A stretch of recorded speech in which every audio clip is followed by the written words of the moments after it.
It kind of goes across. Peter's Yeah. been a while since you've done an interview. It's been a How's it? So Nathan, I think we'll start with some opening remarks, you guys, and then he's going to turn it over to Teresa. Pete's here as our technical expert on investigators if you need him. And with that, here we go. All right, well, thank you everyone for being here. You know, today really is about the amazing work that this office has been doing with organized retail theft. And it has been a huge collaborative effort. And I'll say at the very center of that, of course, is DDA Teresa Turner, who's been really leading that effort. And then, of course, we have our investigator and our investigative unit, which has been critical to this. But you know, through it all, it is really a partnership that is both with local law enforcement and with our loss prevention providers and our businesses. And this has been a huge issue for the community and has really affected, you know, just countless small business, large businesses across the board. And we've been working diligently to do everything we can to really kind of meet that need and hopefully start to turn the tide on this issue. And we've had some huge successes here just recently that we're very proud of, and I'm very proud of the work of DDA Turner. And so we're happy to answer any questions about that. I will say that, sadly, this is one of the areas that the chair has chosen not to fund. It is difficult from this office's perspective to see why this wouldn't be an area that, in fact, we would look to increase. That was one of the proposals that this office put forward, was to increase in our strategic prosecution to build up around the organized retail theft operations that we're working on. But sadly, currently the way the budget sits as it's proposed is going in the wrong direction. How many prosecutors do you currently have working in retail theft? And just kind of so I can clarify, how many are being cut? Yeah, so when we talk about just dedicated to organized retail theft, there's one. And that is Ms. Teresa Turner. We have, you know, certainly we have other DAs that, you know, are working in our misdemeanor unit or in our felony property crimes unit, and they are what I would call more of the generalist. So they're taking on a lot of that work in addition to their kind of other everyday regular stuff. So on your misdemeanor side, when you have young DAs who are handling DUI prosecutions and assaults and things of that nature, then they're also going to be picking up some of these misdemeanor cases. It is a situation where we would love to have a much more coordinated response on the misdemeanor level, and certainly would love to have a DA really take that on as well. And before we get too deep, could we have Teresa do her presentation and then we'll come back for the... It may answer a few of these questions. Yeah.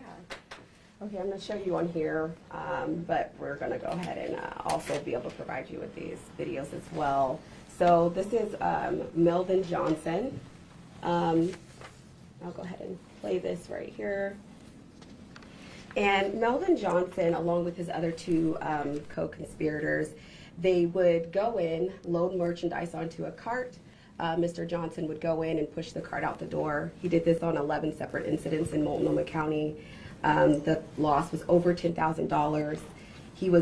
We ultimately went to trial in this case, and he was convicted and sentenced to 29 months DOC.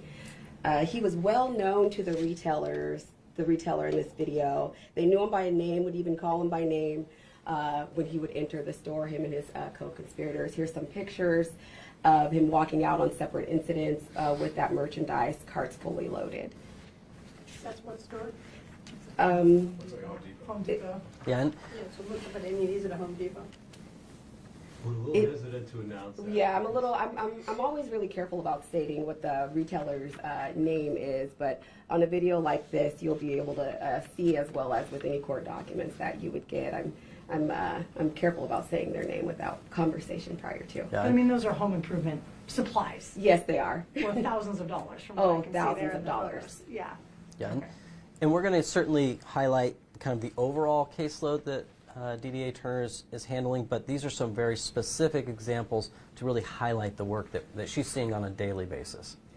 Yeah, and something else that's really interesting about this case as well is that When me and my investigator met with this store LPO, he was the only LPO, and he represents 2 states. So he goes back and forth between Oregon and Washington. So some of these incidents weren't reported until my investigator had further conversation and then kind of got them all reported and aggregated together. So. LPO is Loss Prevention Officer. Yep. Loss Prevention Officer, and DOC is Department of Corrections or Prison. Another case example that I wanted to highlight was Elton Ralston.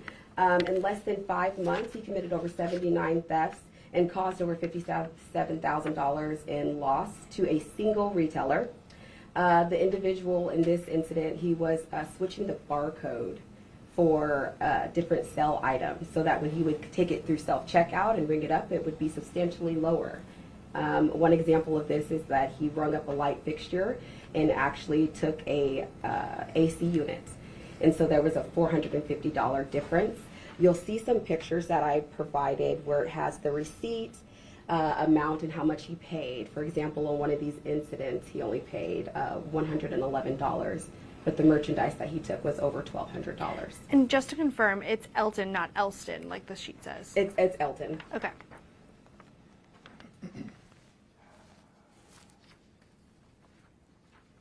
And this next case is Ryan Poffenberger. In about 8 months, he committed over 58 thefts, impacting over 7 retailers. He impacted not only large box retailers, but small businesses as well. He caused over $71,000 in loss. He was sentenced to 54 months DOC in this case. And I highlight this one because it was a collaboration with some of the small businesses, where it was actually the small business owner's camera that helped with identification. So, and their theft had only been $50, but that $50 helped lead to more incidents, and how we were able to kind of pull those together and reach out to other retailers. And these are just a few examples of really a larger body of work. And when we talk about this, this is an everyday effort, and it is, certainly for Multnomah County, but it is something that affects, certainly the metro area and throughout the state of Oregon, and really all up and down the I-5 corridor. And it's something this office is certainly working to be a leader in this field, and we have done a tremendous amount. And again, I give that credit to my Deputy DA, Teresa Turner, who's done a great job on that. But her caseload is, I'll tell you, massive. I mean, It is. I have over 100 defendants. That is over 1,600 separate incidents and over $6.8 million in loss. What could this look like for you guys if you do lose funding? Well, first and foremost, you lose all the coordination. And so when we're talking about really these very organized groups, it's through that coordination you're able to actually get your arms around them. A great example of that is our investigative unit, really working with DA Turner. We recently did a massive search warrant on a fencing operation. And that was only through the coordinated efforts of this office. And so it looks like we lose that. We are not able to do that type of work where we're going after these, these fencing operations and organized operations that are causing millions of dollars of damage and loss in our community. And really, that's, as much as it affects the big box, big stores, it's the everyday small businesses that are also suffering. And it is really, it's a community-wide hit. Certainly it's a loss to our community when we see some of these big retailers leave, and we've had a lot of that here in Multnomah County. But, I also am very concerned about those small business owners. And so this will directly and negatively impact them if we lose this. Sorry, are you guys good over there with sound? I just want to make sure you're not missing anything. Someone is on a frequency Okay. in your mind. So the red thing, I suggest you all check Shelby, it. actually, do you want to turn your mic off real fast? Yeah, sorry, I just noticed Yeah, that. Sure. no problem. This happens, unfortunately. Yeah, maybe. Are we good now? Okay. A little better? Okay. So are you saying that if the funding gets cut, you would not investigate would organized retail theft just go uninvestigated? it would be much more difficult, let's say that. I mean, would police respond? Yes, they would. But could we do the coordination efforts? I mean, Deputy Turner, could you give us an example just of kind of some of the coordinating efforts you do on this? Absolutely. For example, the Elton Ralston case, he impacted 7 different counties in Oregon, 6 different counties in Washington. That was a lot of collaboration within those different counties and talking to those DA offices, talking about the loss, figuring out which ones had them ID'd and which ones don't, because until they're ID'd, the retailer is not able to let the officers know maybe who that person is, because a lot of these incidents, what happens is they're in and out of the store before law enforcement arrives. And so with not having them identified or an officer that is able to arrive there quickly, a lot of these cases were kind of reported by someone being unknown. So through coordinating and picking up the phone and learning about the other stores that have been hit, or learning about talking with the retailers and working with, my investigator, learning about certain card numbers that are being used, and having those kind of bigger scale conversations help with getting him ID'd everywhere, and also prosecuted and held responsible in all the other counties that he's impacted. So, just so we understand, DDA Turner is routinely meeting with retailers across the metro area. She's routinely working with law enforcement to do these coordinated efforts. That stuff goes away because when we start losing funding and our ability to really fund these positions, we're looking at core services, right? I mean, it's things like, can I staff putting people into court? Can I have deputies that are issuing the cases that are coming through the door each day? So I mean, those are all the decisions that we're looking at. And I'll tell you, this position specifically, while I don't agree with the idea of one-time funding, it was a one-time funded position by the county, and now they are saying that they are not going to fund that. So what does this mean for the businesses going forward if we in fact do lose this money? Well, I mean, it means that they're going to have to figure it out. And it's that role of, we see this sadly around our community right now where, we have a lot of businesses hiring a lot of private security. And, but there isn't really a venue for them to necessarily then bring that to us. In other words, there's not a private criminal prosecution out there. We're it. Nathan, you say this is one of the areas the chair has decided not to fund, but ultimately it's your budget. You can decide whether to keep that investigator and get rid of somebody else. So isn't it a little bit of maybe grandstanding to say, hey, I'll take care of some of these and pull these out and say, hey, we're going to lose this, when you could pick something else? It's an excellent question, and I really appreciate you asking that, because the reality is there are so many demands and challenges for this office that while this is one that very particularly was funded, and then the chair is saying that she's not going to fund, that means that if I was to say pick that up, well, the money's got to come from somewhere. So that means something else has to give. So should I not prosecute child abuse? Should I not prosecute the horrific, vehicular fatalities we're seeing in the community? What about robberies? What about violent assaults? It has to come from somewhere. And so at the end of the day, I'm trying to make the best decisions and look at where, where with the funding I have, where can I be most beneficial to this community? And this is a tough area, and it would be a huge loss for the community. Well, too, these are big box retailers who have, tremendous resources to handle these situations themselves. It's the small retailers that people wonder, like, is this really the best use of your resources in helping out big box stores as opposed to focusing primarily on small businesses who deal with this day in, day out? Well, and I'm going to let DDA Turner answer this in a second, because I know she's telling me that this is truly a situation where, yes, we do prosecute cases with big box retailers, but every single day I know she's working on the small business owner cases as well. This affects across the community, and this loss will impact across the community, not just the big boxes. Yeah, and two of the case examples I actually gave, it was the small box retailer that helped lead to the other incidents, just given the quality of the camera. We have many meetings where I'm bringing in the small business owners and big box retailers having conversation. through that coordination and collaboration, that leads to larger cases and just greater prosecution and results with overall in those cases.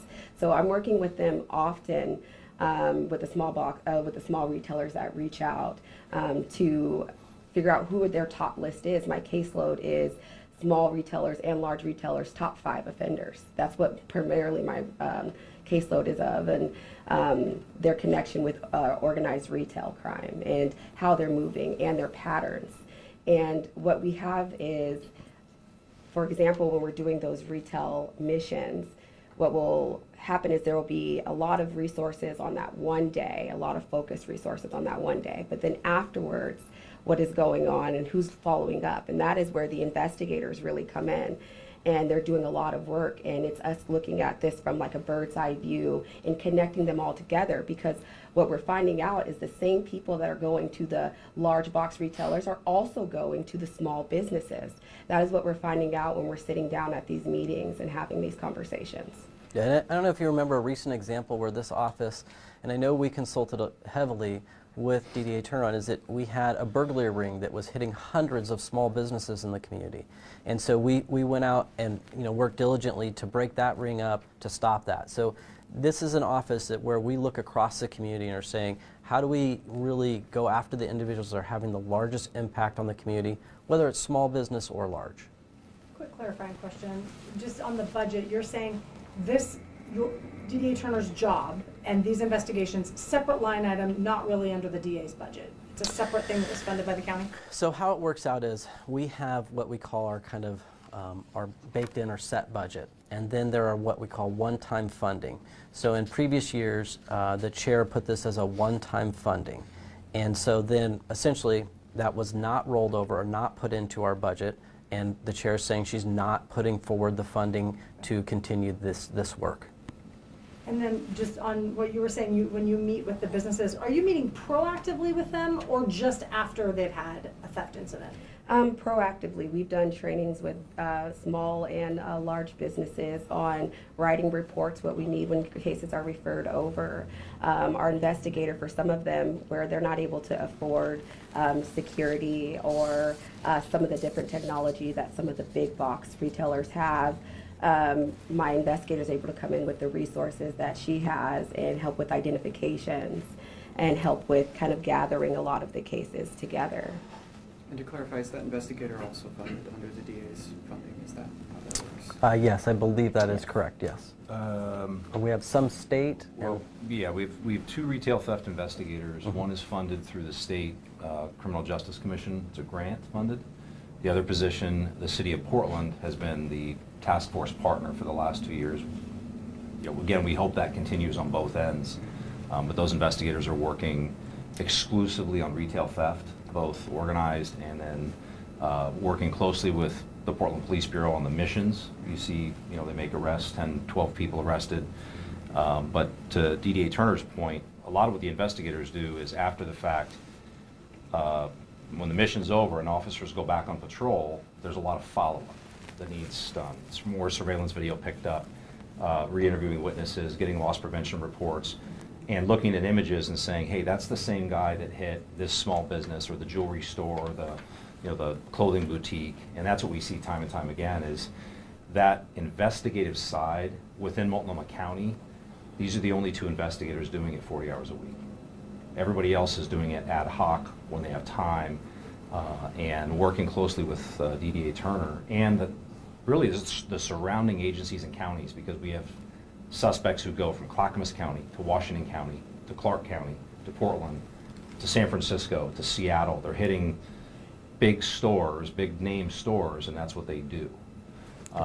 And we've had cases where those big stores are in a certain part of town that has a lot of single small businesses.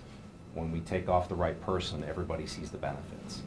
And the big box retailers do have a ton of resources at their fingertips. They have people, they have cameras, they have large investigative offices, corporate offices. The investigators and DDA Turner, working with them, utilizing that resource to help the small businesses who don't. Because a lot of them don't even have security. And if they call the police, it may take quite some time for an officer to get there and take a report. So it really is that collaborative effort between the investigators, the attorneys, the private retailers, both small and large, is really the key component to the successes that we're seeing in the community. And people feel just a little bit better, a little more hope that if I have a store, someone cares if I get, my items stolen. Someone's going to look into it, where 2 years ago, I think a lot of people were throwing their hands up. So you're going to start seeing a lot more plea deals or let's say it goes through and we're in July and August, somebody gets arrested for retail theft. Are we seeing more plea deals, more kind of getting away with it? I'm just kind of curious how you see it. What I think is when you see this loss and this kind of loss of coordination, you're just going to see less cases. You're going to see less of these large individuals that, when we're breaking up individuals that are stealing, $70,000, $100,000, those just aren't going to exist because, as DDA Turner was saying, a lot of that case, one of these cases started with a $50 theft. Well, guess what? I could, have that case prosecuted and we could deal with that, and that would absolutely not stop that individual who in reality is out causing hundreds of thousands of dollars of damage. Without this position to coordinate and to bring it all together, you just don't have that. And that just goes away when we don't have someone to really lead that kind of coordination and investigative components. You mentioned the I-5 corridor. We know that this organized retail theft, the legislature has talked about it. It's a statewide issue from Deschutes County to Malheur County. Everybody's dealing with this. When the most populated county in the state, potentially, if this goes through, loses this coordinated effort, what does that say to the smaller counties that are struggling with the same big city problems? Well, I think the question is always one of priorities. And where are the priorities? And I know that this community wants public safety to be a priority. And with those other smaller counties, they're doing all that they can as well. The state legislature has tried to put forward some efforts as well, and I believe we should always be starting with our general fund and then looking out for other funding sources. Those other counties, they look to us on a regular basis for support. Yeah, there's many times, especially during that coordination, when we're discussing, given the changes that took place in the statute in 2024, when we're discussing and we're on the phone about which county is it going to be best to handle these series of cases here. That's some of the ways that we're helping some of the smaller counties, and there's been a number of cases that I've taken and indicted and aggregated together, or there's been a number of cases where my investigator, and given the resources that we have, that it's better suited for us to take the cases, just given that what that county is able to take on, and we've done that in a number of cases as well. Are we worried about seeing a spike in these cases if we lose that funding, since we won't be able to look into them? The way I like to say it is we're already seeing that. I mean, we're seeing a massive amount. We're not meeting the need. The need out there is greater than what we are currently doing. This isn't a situation where I want to say, hey, I want to maintain this. This needs to expand and grow to meet the challenge that's before this community. And so the idea that instead of trying to expand and grow to meet that challenge, instead we're shrinking and contracting, I think it's just, we're going in the absolute wrong direction with this. Why are you fighting this fight in the public as opposed to continuing to meet with the chair and business leaders and other folks that are on your side to get this done? Well, what makes you think I'm not having all those meetings? Of course I'm meeting with the chair. I've met with her multiple times. I have laid out in great detail at each of those meetings the exact need. I went and testified before the county commission to explain to them that we're not currently meeting the need. Absolutely, I've spoken to just countless business leaders. If you look and see the amount of support we've gotten, those letters that we have, just across the board, the Attorney General's office, we've heard from nonprofits, we've heard from TriMet, all these different groups we've been talking to really explain the need to improve public safety. I came into office just a few months ago, and I can tell you that combining my over 2 decades of experience with now being at the head of this organization, what I know for a fact is that we are not funding public safety in this community to the need and to the level it should be. Have you talked to the chair since the budget was released? You mean last Thursday? Yeah. The last conversation I had with her was the day before it was released, and we had a very long meeting where I explained to her in great detail the needs and why I believe that she should not be cutting our budget. Instead, she should be increasing it, as I put forward in my what we call transmittal letter. And she told you? The budget was the way it was written. That was what she essentially she said. It's already been written, and that's what it's going to be. Now, she said that we would have further discussions throughout, the month of May and then into June. There's certainly opportunities, and I'll be meeting with the other county commissioners to discuss the budget. I have had some preliminary discussions, certainly with them, about the needs that we're facing, the challenges we're facing. But absolutely, I'm going to be talking with business leaders, with county commissioners, and with law enforcement partners, because this is, I believe, vitally important for this community. The chair's argument has been that the DA's office took some of the smallest cuts across the county departments, particularly in the general fund. And I'm just curious to get your perspective on that argument, but also, I mean, where is that money going to come from while all these other departments are also hurting for money? Yeah, so let's go through that. I mean, this is a historic, long-term kind of lack of funding in this area. The easiest thing, and what I like to say is that, I started this job over 20 years ago, and we had over 100 attorneys. Here we are 20 years later, and we have less than 100. This community has gotten larger. The issues have gotten far more complex.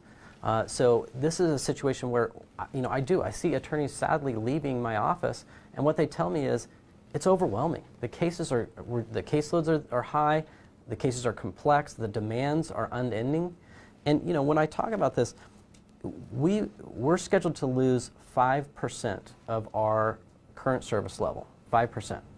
And when you're talking about a budget that is primarily personnel, that's a massive hit to this organization. And of course I'm going to be public about it, because this community deserves to know what they're losing. And so, when I look at that, I also look across the budget and I see, one of the other things that the chair has said is that somehow that they've increased us by 56%. Well, when you start to adjust that for inflation, it's really not that much. When you start looking across the county at the overall increase of the budget, it's really not that much at all. In fact, the increase in personnel has not been that much. What I look at also is that when you talk about like the Homeless Services Division, their budget increased by 334%. So why are we talking percentages when the numbers are very clear? That's where the chair has dumped all the money. I'm asking for balance. That's it. Do I believe there's a need in that area? Yes, I do. But I'd like to see balance in public safety. This year, do you know how much money is coming out of your general fund that's being increased into the Homeless Services Division? It's $26.6 million. That's the increase this year that's coming out of the general fund and into the Homeless Services Division. Well, that would, even at just a fraction of that money would cover our 5% loss, because the District Attorney's Office budget is so small and pales in comparison to the Homeless Services Division. So do I believe that it's necessary to be public about this? Absolutely I do, because this community deserves good, sound public safety. It needs to be funded. On a personal level, since we're talking about your position, just kind of your thoughts on it and how it impacts you. When I first started this position, I remember going out to several of the businesses and knocking door to door and telling them, I'm here, I want to know about the cases, I want to know about the struggles that you're facing in this area with, organized retail theft. And in the beginning, I remember that getting a lot of resistance at first with that. And as me and my investigator worked together and we started doing trainings, we started collaborating, we started being in the field, in their stores, doing store walks, seeing how employees would say that would change in morale within the store. They feel like someone's listening to them. I feel like getting rid of this position would definitely change that. It'd be us taking steps back when so much work went into building those relationships. My first several months, it was building those relationships and hearing how everyone is upset about what's going on, and showing them, telling them that we care. We're going to prosecute those cases. We want to know more about any struggles that you're facing, whether that's LPO, whether that's just personnel, whether that's even just the windows, whether it's windows being busted, whatever it is, we want to know. And through that and establishing those kind of relationships and starting to build lists and starting to see who is your top 5. Let's get us all in a room. Let's coordinate. Let's collaborate. Let's kind of talk about this. It's how we found some of the most prolific people that we have in our county. And we also found that they're impacting other counties, sometimes other states. We've done collaborations with Washington, Nevada, Idaho, California, just to name a few of the ones that we've done. And to see all of that kind of just go, I mean, what message would that send? Relationship building was so important, and that's why that was my first steps when I first got into this position. That is why I went out and knocked door to door and was speaking with people and taking notes and getting my contact information. And that is so important in this position. A lot of it is relationship building. Our office and our investigators have been handed cases where it's 65 incidents that have yet to even kind of really been reported to PPB. And what is that process? Here's what we have. What does that look like? And being able to have those conversations and being able to say, this is what we need, this is how the cases can get across the finish line is just so important. And to see all that kind of work go kind of to the wayside, just the impacts of that. Yeah. I mean, I'll tell you, it's hard in the sense that before DDA Turner started, Multnomah County was getting this reputation of just crime was going, without any accountability. People could steal at will and just do that, and that became a real difficult thing to sit back and watch. And once DDA Turner took that position on, what I saw, and I believe what this community saw, was a dedicated effort to coordinate among law enforcement to change that narrative. And we've taken tremendous strides in that direction. It kills me to think that we're going to take steps backwards. Anybody else? Thank you, guys. Thank you. Steve Vasquez, unrelated to this. Okay. You issued a statement regarding the shooting in Gresham Yes. over the weekend. Went out with Gresham PD just a little bit ago. Yeah, Yep, just since you're here, Yeah. I just wondered if you could just on mic give us some thoughts about that shooting and what you're seeing with that investigation. Yeah, this is one that it is just devastating. The loss to that family, the loss of that child, it's heartbreaking. And it's also infuriating when I start to learn about the details of that violent incident. And so I know that one of my deputies responded out to the scene. I spoke with investigators. I left messages with the family. I'll tell you, it's a tough day. It hurts, and I feel for that family more than anything. And it also infuriates me that this violence goes on in our community. I know that we're dedicated to that, and we will dedicate any resources that that are needed and available. We were going to put towards this because the people that are responsible for this, they will be held accountable. And this violence is it's sickening and unacceptable. Thank you. All right, thank you guys. Appreciate everybody coming in. I'll send you all the video clips, and I'll send the sheet as well. Can't keep track of the